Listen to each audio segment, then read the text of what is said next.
Hello everybody, welcome back. It's Dr. A from History Surfer. This is part 2 of the Roman Art and Architecture lecture, I should say, for my art appreciation class. So hopefully you'll enjoy this, and we're going to start out, we talked about in the last part of this lecture, Pompeii, and here we're going to start out by talking about the Flavian Amphitheater, better known in popular culture as the Colosseum. Built by the Flavian emperors, the Flavian Amphitheater was the perfection of that amphitheater form the Romans had developed by joining two Greek theaters. As you can see, it's an oval shape, and when it opened, it was an amazing structure and is still today. It is unusual in that its location is in the city of Rome. As you can see here, I don't know if you can notice this is traffic driving around it, but it certainly is a grand building that most people who travel to Rome go to see. The theater, the amphitheater, I should say more correctly, was called the Colosseum as a nickname because at one point the colossal statue of either Nero or Apollo sat right beside it. This statue was moved there by Hadrian, and when it was placed there, people jokingly refer to this now as the Colosseum, in other words, where the colossal statue is. What happens to it? It's anyone's guess. I've read a couple different things, but it certainly disappears during the time that the barbarians were invading Rome at various points in Rome's history. The barbarians tore down many structures, and this would have been too enticing to leave up. I can't imagine a statue made of gold, or at least covered in gold, would be something that they would leave alone. I want you to look at this image here and notice the classical orders on the Colosseum. There's the Doric, the Ionic, and the Corinthian. This level here was added at a later date after the completion of the building, and this is where they raised a roof over it of sailcloth. The opening games of the Colosseum were spectacular, and one of the things that has been talked about in historical documents is that they included a sea battle. We don't have any perfect remains of an eyewitness account of this, and so we know that they had sea battles on the Tiber River in past games, but we're not exactly clear as to where when this was done, because those opening ceremonies of the Colosseum was definitely a grand event where 123 days they dedicated to celebrating the opening. The capacity of the theater was 50,000, and it's built of ashlar masonry, so large blocks. Let's look at some other images of it that were held together with either metal clamps or dowels, and so we don't know why they didn't use concrete. Here you can see the holes in the structure that were created during the Middle Ages when many of those metal clamps were removed due to a shortage of iron in that period. The perfect building, as some people have called it, is definitely suffering today, and that's due to the lack of concrete. We're not clear, again, when I say we, I mean historians, that why they did that. The games that were held here were in celebration of the wealth and power of the emperor, and he was the only one who could afford to put on games in this large arena. The fights that went on here were nothing like the games we play today. But in this cutaway, you can see how well designed this structure is. I've heard various times of how long it takes to fill it and empty it. I've heard 15 minutes, I've heard an hour. Again, some of these things are just going to be unclear. If we look at the structure today, it has this partial floor on it. There would have been, the whole floor would have been covered. They stopped flooding the arena, by the way, for sea battles after a while, and they covered the floor, and underneath it they built what's called the Hypogeum. It is also the first place that you get a ticket to enter into. So this is the first building in the world history that we know of where you actually get a ticket, and there's seating right there, and you can still see some of the seat numbers on it. Here you can see those seats more clearly.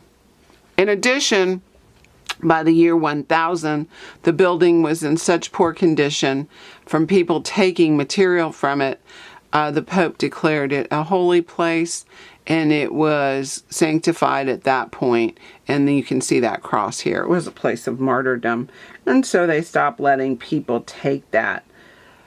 The Hypogeum held, underneath the floor, held the wild animals as well as the gladiators who were fighting there. And you can see some of the arches here that are under in the Hypogeum. I went to a different Colosseum. I went into Capua, which is in the south. And it's one of the larger Colosseums, amphitheaters, I shouldn't say Colosseum, amphitheaters in the Roman Empire. In fact, this is where Spartacus fought. And I went there to more closely look at the Hypogeum. You can see here, the opening here would have been covered, but the gladiators would have been down there, as well as the animals, listening to the crowds. These are trap doors where they would have, right here some, let the animals pop up. There's a spelling for Hypogeum there at the top, Hypogeum. So these are openings that animals would have been put through. It would have been that surprise element that made the game so much fun for the Romans. I mean, all of a sudden you're fighting, and guess what? A tiger pops up. If you've not watched this film that I have here, image from, this is Gladiator with Russell Crowe. Actually, a really good film. And I do show a clip when I'm doing my regular classes. So I always show this tiger fighting scene. If you want to see, approximation of what happened in those places, check it out. In front of the Colosseum was the center of the Roman Empire and the Roman Republic at one point, and it was the Roman Forum. From the last lecture I did on Pompeii, the Forum is the center of the government, where all the government buildings are, as well as the major temples. It would have been a bustling place filled with things and people going places and events happening. But today it doesn't look like that. It looks like this. I'm on top of Capitoline Hill, and you can see looking down into the Forum. It has suffered greatly, not just from its age, but also those barbarians who invaded the city really, really made it a part of their agenda to tear things down. If you look, so I was looking one way and I turned and I looked the other way. You can see here where the Colosseum is. We're going to talk about what this building would have been. This is a later building, but it was on the same site where the Temple of Vesta would have been located. So the Temple of Vesta was important, and it was considered one of the first buildings on the Forum. Vesta is not only really protectress of the family and thereby the symbolic hearth. This eternal flame symbolized the eternal life of the city. It is definitely an important structure from the very beginning of the time of the building of the Forum. And right here is where the Vestal Virgins were housed. It was actually destroyed originally in the Great Fire that was supposedly started by Nero in 64 CE. But it's definitely one of the important shrines on the Forum. Today, this is it was rebuilt. There was a rebuild in 1930, I think it was. This is not what the original structure looked like, but we do know this is the spot, or at least we believe it is. You can see here, even then, even though it's a construction, they're using the Corinthian column, which is the favorite column of the Romans if they're copying Greek stuff. One of the really typically Roman structures, I'm like searching in my mind, is triumphal arches. These were built to celebrate military victories, and these are typically Roman, although they've been copied in other places. One of the earliest is the Arch of Titus, and what they would do was they would build these to commemorate military victories. The general of the army would send notice ahead that the army was returning to Rome after a great victory. These would be constructed, and some of the I am not a Roman scholar, but I've read a couple things that it would be a representation of the army would march into the city. You can see here the Arch of Septimius Severus gets more elaborate. It has more sculpture on the exterior. It's also got a nice little undulation on the facade. And there it is again. Also, we have now 3 openings. The most famous of the triumphal arches is definitely the Arch of Constantine. Constantine the Great plays an important part in the acceptance of Christianity, which we're going to talk about in the next lecture, as an official religion of the empire. And here his arch, which sits right beside the Colosseum, celebrates one of his great victories. You can also see the remains of the Roman road here. So this becomes more of an elaborate, welcoming thing. And it becomes, of course, more and more elaborate as the empire really gets a hold of the territories it conquers. Without a doubt, the most important building in Rome for architectural historians like myself is the Pantheon. I recommend going and watching the video about the Pantheon that I show in class. It's on the playlist for art appreciation. It's a video done by Smart History, and it tells you a lot of further details that I'm not going to get into all of them, but it's definitely something you have to understand why this building is so important.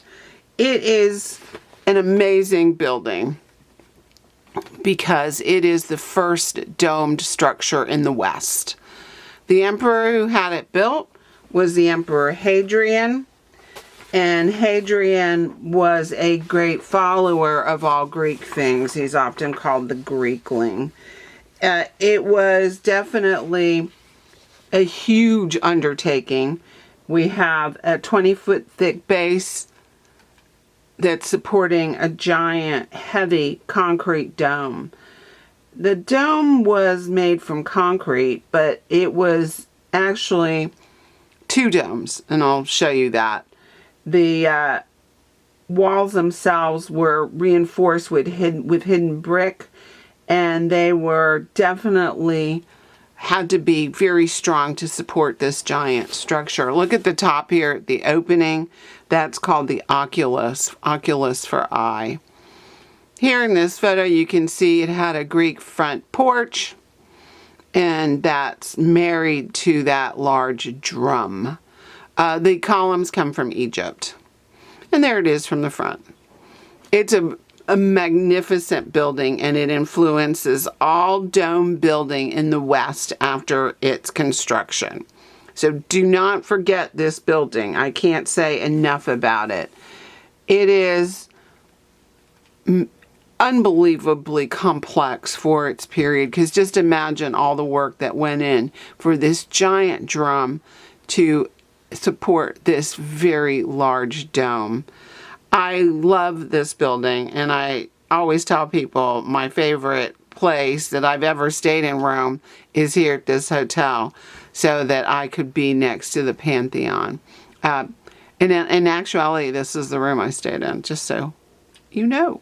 It's called the Senato. Anyone interested in traveling to Rome? It was a magnificent place. I really loved it.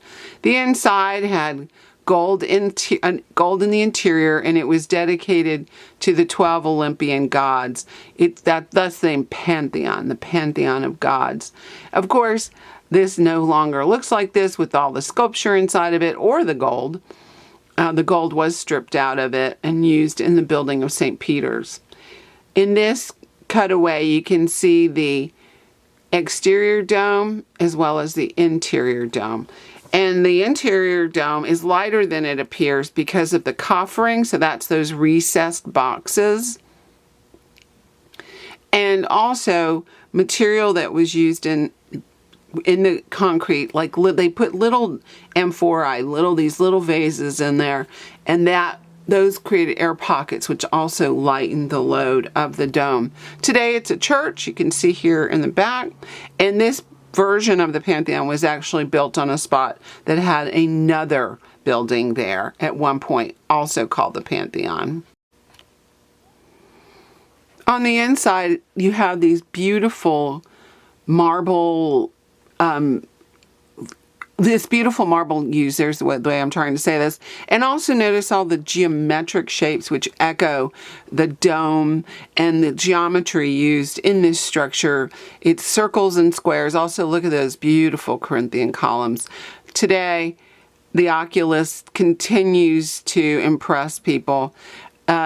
It's like the sun moves across the building inside. It's really, you can't believe it if you're into architecture until you go and see it. The last great concrete building done on the Forum was the Basilica of Maxentius and Constantine. A basilica is an important building in the history of architecture because it's going to have its form, its shape is going to have an influence on Christian church structures which come later. But just know that the basilica is a large barn-like structure. And in ancient Rome, it's used as a structure for courts of law and public assembly. That basilican form was taken and used by the Christian builders because they did not want to have pagan temple forms. So they didn't replicate something like the Parthenon. They wanted something different. If you look inside in this image here, you can see the 3 aisles. So it's got the center aisle and the 2 side aisles. That's going to be typically how churches are constructed. And those of you who attend church, if you ever wondered why that big center aisle and then smaller side aisles, it's because we're looking at a basilican form.